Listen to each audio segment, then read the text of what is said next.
नमस्कार, मैं जय विजय सिंह और आप सबका स्वागत है मेरे YouTube channel amazing motivation by Jai Vijay Singh में। तो आज का हमारा विषय होगा नारी बंधन विधेयक, जो कि हाल ही में लोकसभा और राज्यसभा से पारित हुआ है। इस पर क्यों आपत्ति की जा रही है और विपक्षी दलों द्वारा क्या तर्क दिए जा रहे हैं। उसके बाद जब यह विधेयक पारित हुआ है तो सत्ता पक्ष द्वारा क्या तर्क दिए जा रहे हैं कि यह विधेयक सही रूप में पारित हुआ है, लेकिन विपक्ष द्वारा कुछ प्रश्न चिन्ह उठाए जा रहे हैं कि यह विधेयक जिसमें कि कुछ ऐसे प्रावधान होने चाहिए जो कि इसमें शामिल नहीं हैं। चलिए जानते हैं कि विपक्षी दलों द्वारा इस विधेयक पर क्यों आपत्ति दर्ज की जा रही है। तो जैसा कि हम सब लोग जानते हैं कि नारी शक्ति बंधन विधेयक, जिसे महिला आरक्षण विधेयक 2023, जिसे नाम नारी शक्ति बंधन विधेयक 2023 दिया गया है, यह हाल ही में 20 सितंबर को लोकसभा में पारित हुआ है और लोकसभा में इसके पक्ष में 454 वोट पड़े हैं, मात्र 2 वोट ही इसके विपक्ष में पड़े हैं। तो ये जो 2 वोट इसके विपक्ष में पड़े हैं, यह माननीय सांसद असदुद्दीन ओवैसी और इन्हीं की पार्टी के सांसद सैयद इम्तियाज जमील द्वारा विपक्ष में वोटिंग की गई है, जिनकी पार्टी का नाम है AIMIM। इसके बाद जब यह विधेयक राज्यसभा में पेश किया जाता है तो राज्यसभा में 215 वोट इसके पक्ष में पड़े और ख़ास बात यह है कि राज्यसभा में विपक्ष में इसके विरुद्ध यानी कि एक भी वोट नहीं पड़ा है, यानी कि एक भी इसके पक्ष में वोटिंग नहीं की गई है। तो जानते हैं इसकी आपत्ति के क्या कारण हैं। तो सर्वप्रथम जो महिला विधेयक पारित किया गया है, इसे लागू करने की कोई समय सीमा निर्धारित नहीं है। इस विधेयक में यह प्रावधान किया गया है कि जो नया परिसीमन होगा उसके बाद इस विधेयक को लागू किया जाएगा और नया परिसीमन नई जनगणना के बाद ही होता है और नई जनगणना अभी हुई नहीं है। तो आशा है कि 2024 या 2029 तक या इसके बाद इस विधेयक को लागू किया जाएगा, क्योंकि जब नई जनगणना होगी तो फिर उसी के आधार पर परिसीमन होगा और उसके बाद यह विधेयक लागू किया जाएगा। तो सर्वप्रथम इसका जो पहला पॉइंट, जैसा कि अभी हमने आपको बताया है कि इस विधेयक को लागू करने की कोई समय सीमा तय नहीं है, जिसके कारण विपक्षी दलों द्वारा इसका विरोध किया गया है। दूसरा, जो हमारा OBC समाज है, उस OBC समाज में जो महिला वर्ग है उसके आरक्षण का इस विधेयक में कोई प्रावधान नहीं है, जिससे कि विपक्षी दलों द्वारा और अन्य पार्टियों द्वारा भी इसका विरोध किया गया है कि इस विधेयक में महिला जो कि OBC वर्ग से ताल्लुक़ रखती हैं उनके लिए विशेष प्रावधान होना चाहिए थे, यानी कि उन्हें भी 1/3 आरक्षण दिया जाना चाहिए था। इस विधेयक में यह प्रावधान किया गया है कि जो SC और ST वर्ग हैं, इनके लिए लोकसभा में जो आरक्षित सीटें हैं, यानी कि टोटल 131 सीटें जो है कि इनके लिए आरक्षित हैं SC और ST के लिए। इस 131 में 1/3 सीटें SC और ST की, यानी कि इन्हीं की वर्ग की महिलाओं को रिजर्व की गई हैं, यानी कि कोटा के भीतर कोटा का जो प्रावधान है इसका विरोध किया जा रहा है। इसका कारण यह है कि जो कोटा के भीतर प्रावधान है, लोग यह तर्क दे रहे हैं कि इससे जो है कोटे के भीतर, कोटे से क्या है, जो और समाज की महिला हैं और जो SC और ST समाज की महिलाएं हैं, इन महिलाओं के लिए राजनीति में कुछ विशेष फर्क नहीं पड़ने वाला है। ये हम आगे थोड़ा डिटेल में जानेंगे और इसी वीडियो के माध्यम से समझेंगे कि कैसे यह तर्क दिया जा रहा है कि कोटे के भीतर जो कोटा लागू हुआ है इससे SC और ST वर्ग की महिलाओं पर कोई विशेष लाभ नहीं है। तीसरा है, इस विधेयक में सिर्फ लोकसभा और राज्य की विधानसभाओं में ही महिलाओं के लिए आरक्षण का प्रावधान किया गया है और जो कि हमारे यहाँ की जो उच्च सदन राज्यसभा है और राज्यों में जो विधान परिषद है, इनके लिए इस बिल में कोई ऐसा प्रावधान नहीं किया गया है कि राज्यसभा में और राज्य की विधान परिषदों में महिलाओं के लिए आरक्षण किया जाए। इस कारण भी इस बिल का विरोध किया जा रहा है। राइट। इस बिल के विरोध का एक कारण और यह भी है कि कुछ लोगों ने सुझाव दिया है कि इस बिल में महिला आरक्षण की जगह एक दोहरे निर्वाचन की प्रणाली लागू की जाए। ये दोहरा निर्वाचन क्या है, इसे भी हम आगे समझेंगे। तो इस प्रकार की हमने जाना कि महिलाओं का जो हाल ही में बिल पारित हुआ है, इसके विरोध के सर्वप्रथम कारण यह है कि इसकी लागू करने की समय सीमा नहीं है। दूसरा, ओबीसी महिलाओं के लिए आरक्षण का कोई प्रावधान नहीं है। तीसरा, जो एससी और एसटी वर्ग की महिलाएं हैं, यानी कोटे के अंदर जो कोटा है, इससे इस वर्ग की यानी कि एससी और एसटी की महिलाओं को कोई विशेष लाभ होने वाला नहीं। चौथा, इसका कारण यह है विरोध का कि इस बिल को राज्यसभा और राज्यों की विधान परिषदों पर लागू नहीं किया गया है। कुछ संविधान विशेषज्ञों का और कानूनविदों का मानना है कि दोहरा निर्वाचन प्रणाली लागू की जाए संसदीय क्षेत्रों में। यानी कि दोहरे से मतलब तात्पर्य यह है कि एक क्षेत्र में 2 सांसदों, एक प्रत्याशी पुरुष हो उसी क्षेत्र में और दूसरी प्रत्याशी महिला हो, और एक संसदीय क्षेत्र में एक यानी कि महिला सांसद हो और एक पुरुष सांसद हो। इतना क्लियर। तो इसके विरोध के यह कारण है। अब देखते हैं, जो ओबीसी महिलाओं को आरक्षण तय नहीं किया गया, तो यह कहाँ तक सही है कि इसका विरोध किस कारण से किया जा रहा है। तो जो ओबीसी वर्ग है, जैसा कि हम सब लोग जानते हैं कि हमारे भारत देश में स्वतंत्रता से पूर्व सन 1931 में ही जातिगत जनगणना हुई थी। उसके बाद से लेके अभी तक कोई जातिगत जनगणना नहीं हुई है। तो कैसे, किस आधार पर कितनी इन महिलाओं की संख्या है, ओबीसी वर्ग में कितनी महिलाओं की ओबीसी महिला हैं, किस आधार पर इन्हें आरक्षण दिया जाए। लेकिन हालांकि एक तथ्य यह भी है कि United district information system for education plus के आंकड़ों के अनुसार 43% ओबीसी जनसंख्या भारत देश में निवास करती है।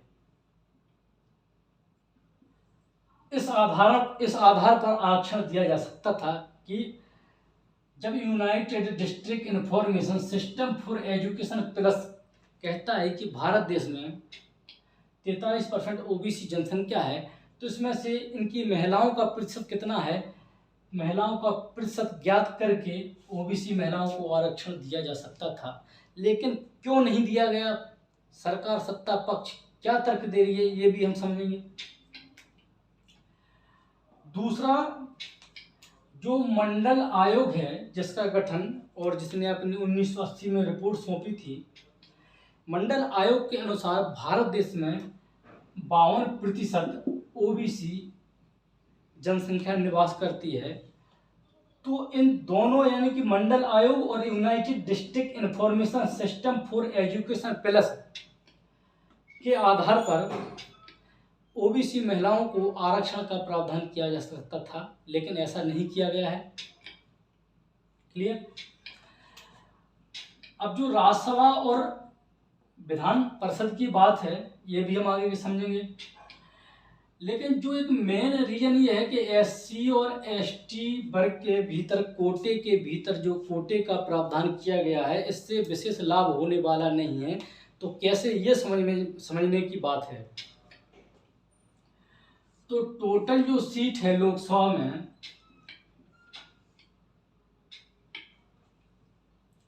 जैसा कि हम जानते हैं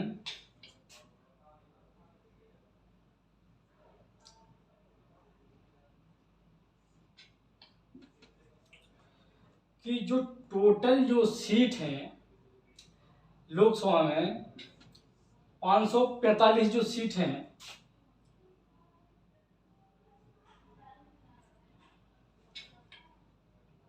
उसमें से जो 2 सीटें हैं यह एंग्लो इंडियन के लिए रिजर्व की जाती हैं। वैसे है तो 552 का आंकड़ा, अधिकतम हो सकती है कितनी, 552। जो सीटें हैं, अधिकतम लोकसभा में सीटों की संख्या 552 हो सकती है, लेकिन जो आंकड़ा अभी चल रहा है जो 545 का, इसमें से 2 सीटें एंग्लो इंडियन कम्युनिटी के लिए रिजर्व हैं। अब 2 सीटें अगर घटा देते हैं तो 543 सीटों पर इलेक्शन वर्तमान समय में कंडक्ट होता है। कितने? 543। अब इस बिल में प्रावधान यह है कि महिलाओं के लिए 1/3 का आरक्षण यानी कि 33% आरक्षण है। अब जो 543 सीटें हैं, अगर इनका 1/3 हम निकालते हैं तो इस प्रकार से 181 सीटें महिलाओं के लिए लोकसभा में आरक्षित की जा चुकी हैं इस बिल के अनुसार। लेकिन वर्तमान की स्थिति देखी जाए तो वर्तमान में मात्र 82 महिला ही सांसद हैं लोकसभा में। तो इस हिसाब से यह आंकड़ा देखा जाए कि इस बिल के लागू होने से महिलाओं की, सारी महिलाओं की बात करें, सारे समूह की, सारी भारत देश की महिलाओं की संसद में जो सीटें हैं इनकी संख्या 82 से बढ़कर 181 हो रही है। तो इस प्रकार की सीटों की संख्या बढ़ रही है। लेकिन अब ये 543 जो इलेक्शन सीटों पर इलेक्शन कंडक्ट होता है, इसमें से 543 में से 131 सीटें एससी और एसटी वर्ग के लिए रिजर्व हैं। एससी और एसटी वर्ग में महिला और पुरुष दोनों के लिए रिजर्व हैं। एससी और एसटी में महिला और पुरुष। जिन 131 सीटों में से एससी के लिए 84 सीटें और एसटी के लिए 47 सीटें रिजर्व की गई हैं। और 84 और 47 अगर हम जोड़ते हैं तो 7 4 11 की 8 4 12 13 100, इस प्रकार की 131 सीटें टोटल एससी और एसटी के लिए रिजर्व की गई हैं। अब जो कोटे के अंदर कोटे का प्रावधान है कि, तो इसका मतलब ये है, यहाँ छोटे से रूप में समझते हैं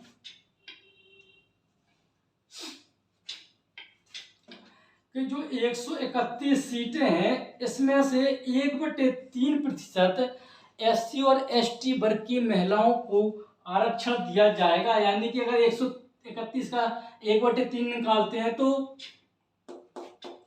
लगभग 43% यानी 43 सीटें जो हैं एससी और एसटी की महिलाओं के लिए रिजर्व हैं। इस बिल के अनुसार 131 सीटों में से 43 सीटें किसके लिए रिजर्व हो गई? महिलाओं के लिए। क्लियर? 43.66 तो 43 समझ लो, 44 ही समझ लो, 44 सीटें होंगी महिलाओं के लिए रिजर्व। तो हमने देखा कि यहाँ सारी महिलाओं की सीटें हैं जो लोकसभा में अभी वर्तमान में महिला सदस्य सांसद कितनी है? 82, तो बढ़ के 181 हो जाएंगी। लेकिन इस बिल के अनुसार जो कोटे के भीतर कोटा दिया जाना है तो उसके अनुसार 44 एससी और एसटी वर्ग की महिलाएं सांसद चुनी जाएंगी, जबकि वर्तमान समय में एससी और एसटी की महिलाओं की संख्या 20 है। तो इस हिसाब से तो देखा जाए तो इस बिल के अनुसार ये सीटों की संख्या फिर से 44 तो बढ़ेगी। 20 से भाई कितनी हो रही? 44 हो रही। 43 43 44 44 ही मान के चलो। लेकिन फिर इसका विरोध क्यों किया जा रहा है, ये कारण अभी हमें समझना बाकी है। तो 543 सीटों पर जो इलेक्शन कंडक्ट होता था उसमें से अगर हम ये एससी और एसटी के लिए टोटल सीटें रिजर्व हैं, महिला और पुरुषों की बात कर रहा हूं, 131 अगर घटाते हैं, माइनस करते हैं तो 412 पर अदर समुदाय के महिला और पुरुष दोनों सांसद चुने जा सकते हैं। कितने पर? 412 के 412 पर चुने जा सकते हैं। तो यहाँ की बात यह कि जब 181 महिलाओं की यानी कि संपूर्ण महिला सांसदों की संख्या इस बिल के लागू होने से 181 हो जाएगी, तो 181 हो जाएगी तो इसमें से 44 सीटें 131 में 44 सीटें किसके लिए? एससी और एसटी की महिलाओं के लिए आरक्षित हैं, और वर्तमान है 20 है। तो यहां से अदर महिलाओं के मुकाबले देखा जाए तो कोई विशेष एससी और एसटी की महिलाओं को फायदा नहीं हो रहा है, क्योंकि अभी 20 है, फिर 44 हो जाएंगे। लेकिन अदर की महिलाओं की घटा दो, 181 और 44, 8 6 7 4 1 5 3 8। तो अदर महिला सांसदों के मुकाबले देखा जाए तो एससी और एसटी महिलाएं जो कि अदर के लिए 137 सीटें आरक्षित होगी, और एससी और एसटी महिलाओं के लिए कितनी? एससी और एसटी वर्ग में 44, एससी और एसटी वर्ग की बात कर रहा हूं, 44 सीटें हो रही हैं। तो अदर महिलाओं के मुकाबले यहाँ कोई विशेष फर्क नहीं पड़ रहा है, तो इस कारण भी इस बिल का विरोध किया जा रहा है। लेकिन ये जो मेरे हिसाब से देखा जाए तो ये कोई विशेष अंतर नहीं है, क्योंकि अब 20 अभी वर्तमान में 20 महिला सांसद हैं। एससी और एसटी के लिए अगर ये आरक्षण लागू होता है तो 44 हो रही, तो 20 × 40 दुगना तो हो ही रहा है वैसे। तो ये तो मुझे कोई तरह समझ में नहीं आ रहा। हाँ, औसतन देखा जाए कि सारे वर्ग की महिलाओं के लिए जो 121 सीटें हो रही और एससी वर्ग की महिलाओं के लिए 44 सीटें हैं, तो इनके औसतन की तुलना में जरूर ये कम सीटें आंकी जा रही हैं। इतना क्लियर? अब जो ये तर्क है कि इसे लागू करने की समय सीमा नहीं है, तो ये तर्क ये है, तो सत्ता पक्ष द्वारा ये तर्क ये दिया जा रहा है कि जब परसीमन हो जाएगा तो इस परसीमन से सभी वर्ग की महिलाओं को, चाहे वो ओबीसी हो, चाहे एससी हो, चाहे एसटी हो, इन्हें एक समान प्रतिनिधित्व दिया जाएगा। बस जनगणना होने की देर है। उसके बाद जब परसीमन हो जाएगा तो परसीमन के आधार पर ओबीसी महिलाओं को भी फायदा होगा, इसलिए हमने ओबीसी महिलाओं को रिजर्वेशन नहीं दिया। दूसरा, सत्ता पक्ष द्वारा यह तर्क दिया जा रहा है कि चलो हम रिजर्वेशन ओबीसी वर्ग को कैसे दे दें, क्यों हमारे संविधान में कहीं भी ओबीसी वर्ग के लिए राजनीतिक आरक्षण की बात का जिक्र नहीं है। समझने वाली बात है। आर्थिक आधार पर तो ओबीसी को आरक्षण है। देखो, सोचना चाहिए, सामाजिक, आर्थिक, राजनीतिक 3 वर्ग होते हैं, जिसमें से आर्थिक वर्ग के लिए तो आरक्षण है, जो लोग कहते हैं कि 27%। लेकिन राजनीतिक वर्ग की बात करें तो संविधान में कहीं भी हमारे ओबीसी वर्ग को, हमारे देश में जो ओबीसी समुदाय है, उसे कहीं भी राजनीतिक आरक्षण की व्यवस्था नहीं है। इस प्रकार की सत्ता पक्ष तर्क दे रही है कि हमने संविधान का ही अनुसरण किया, अगर हम ओबीसी वर्ग की महिलाओं को आरक्षण देते तो यह संविधान के विरुद्ध माना जाता। तो हमने भी वही किया जो भी संविधान में है। और जबकि एससी वर्ग के लिए, अब तर्क ही एससी और एसटी की, तो एससी वर्ग और एसटी वर्ग को संविधान में 15% राजनीतिक आरक्षण का प्रावधान है। तो हमने भी इस हिसाब से यहाँ भी इनके कोटे के भीतर कोटा करके 1/3 आरक्षण दे दिया एससी और एसटी वर्ग की महिलाओं को। ओबीसी वर्ग को है नहीं तो हमने दिया नहीं। सरकार द्वारा यह तर्क है। तो ये तर्क क्लियर हो गया ओबीसी का। अब जो राज्यसभा और विधान परिषद में इस महिला आरक्षण बिल को लागू नहीं किया गया, यह विपक्षों द्वारा तर्क दिया जा रहा है, इसलिए इसका विरोध कर रहे हैं। तो जब हमारा संविधान लागू हुआ उस समय हमारी संविधान सभा में जो राजनीतिक विशेषज्ञ थे, उनका यह मानना था कि चूंकि राज्यसभा कभी ना विघटित होने वाला सदन है, क्योंकि राज्यसभा को कभी भंग नहीं किया जा सकता, इतना तो आपने सुना होगा या संविधान पढ़ा होगा तो नॉलेज होगा। इसलिए राज्यसभा को उच्च सदन कहा जाता है।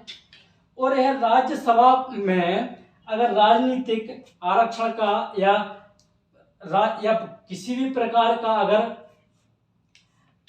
प्रावधान करते तो इसमें क्या है, इसमें एक प्रकार से समझ लो कि राजनीतिक हस्तक्षेप होता, जो कि सही नहीं होता। इस प्रकार से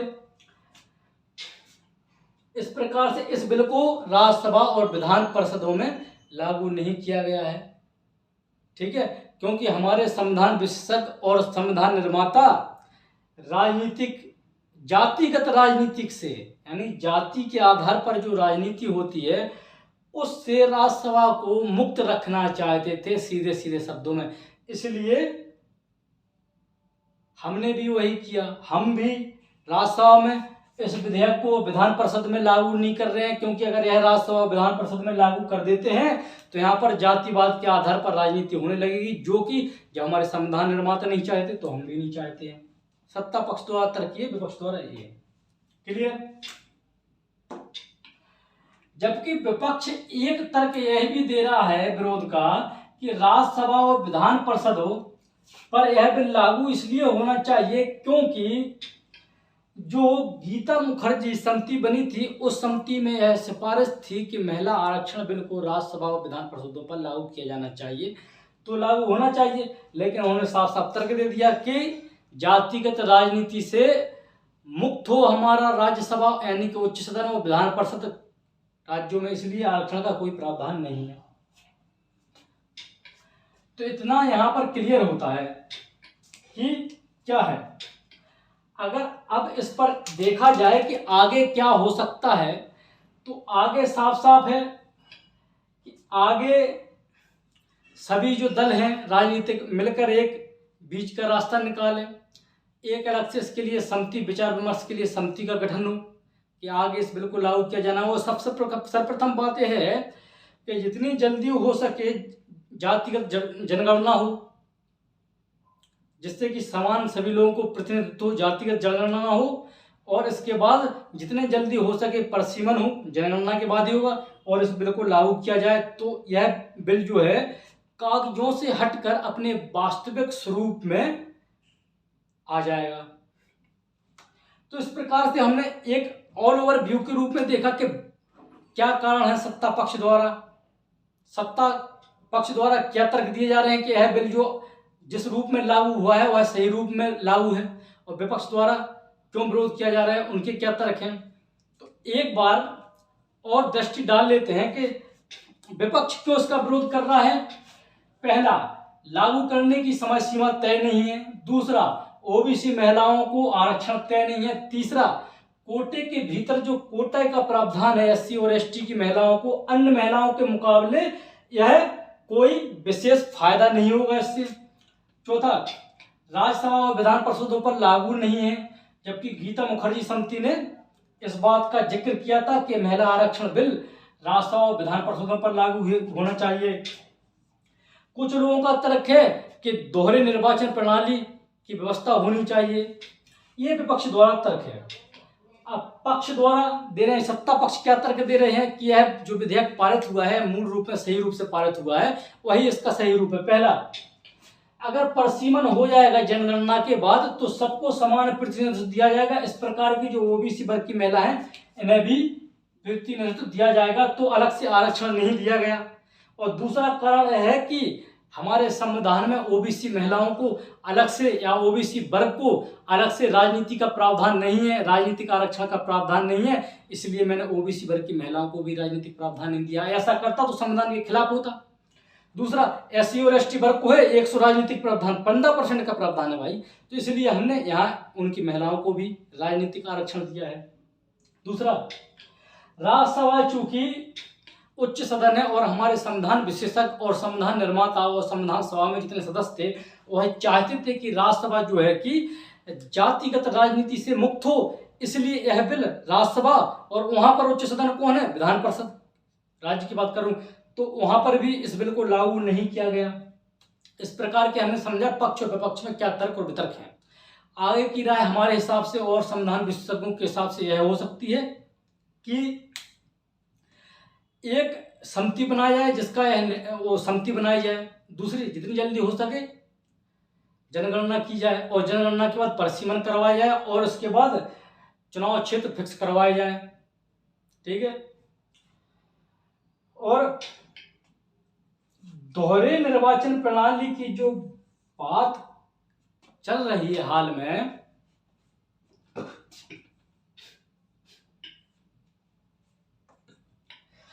तो हमारे हिसाब से यह व्यवस्था उचित क्यों नहीं है, अपने हिसाब से बता रहा हूँ, और कुछ गलतियां हो तो उसमें क्षमा भी चाहता हूँ। और पर गलती क्या, बात एक है कि जब दोहरा निर्वाचन प्रणाली लागू होगी, यानी कि यहां समझते हैं एक जैसे जो निर्वाचन क्षेत्र है, इसमें एक मेल एक फीमेल सांसद होगी, तो पहली बात तो दो सांसद होंगे, तो इनके डिसीजन लेने में सभी लोगों के लिए इस क्षेत्र में क्या डिसीजन लेना है, आपसी में एक टकराव होगा। दूसरा, महिला जो वर्ग है, अगर इसमें द्विसांसदीय प्रणाली लागू होती है, दोहरा निर्वाचन, तो महिला वर्ग है और पुरुष वर्ग है, इनमें आपसी मतभेद भी हो सकते हैं, क्योंकि महिलाओं का पक्ष महिला वर्ग करेगी, पुरुष का पक्ष पुरुष वर्ग करेगा, तो दोनों में आपसी टकराव भी हो सकता है। तो चुनाव के लिए भी जो इलेक्शन में खर्चा आता है वह भी तो ज्यादा हो जाएगा, डबल हो जाएगा। और फिर इलेक्शन की जो पद्धति होगी वो किस प्रकार से, वो एक महिला और पुरुष सांसद चुने जाएंगे, तो एक ही साथ चुने जाएंगे चुनाव में, कि महिलाओं को अलग पुरुषों का अलग निर्वाचन बूथ होगा, क्या होगा क्या नहीं होगा, इस बारे में चर्चा करना भी राजनीतिक विशेषज्ञों का काम है। तो तीसरा मुख्य पॉइंट ये है कि अगर दोहरा निर्वाचन क्षेत्र प्रणाली लागू होती है, तो वैसे हमारा जो समाज है, भारतीय समाज, ज्यादातर पुरुष प्रधान व्यवस्था हमारे यहाँ विद्यमान है।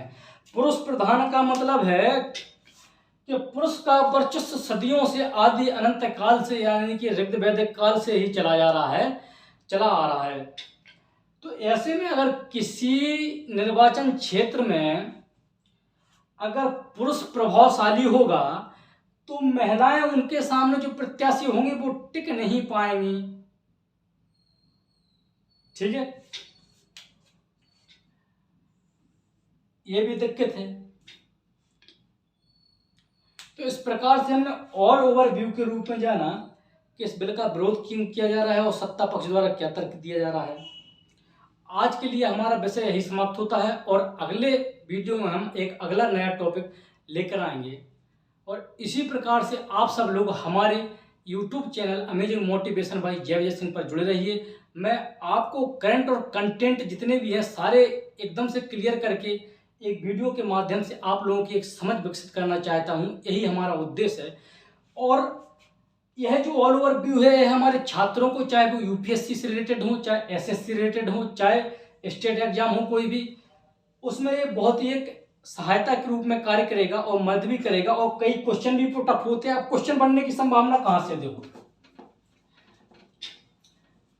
जैसे आ सकता है, नारी शक्ति बंधन विधेयक किस संविधान संशोधन के द्वारा लाया गया।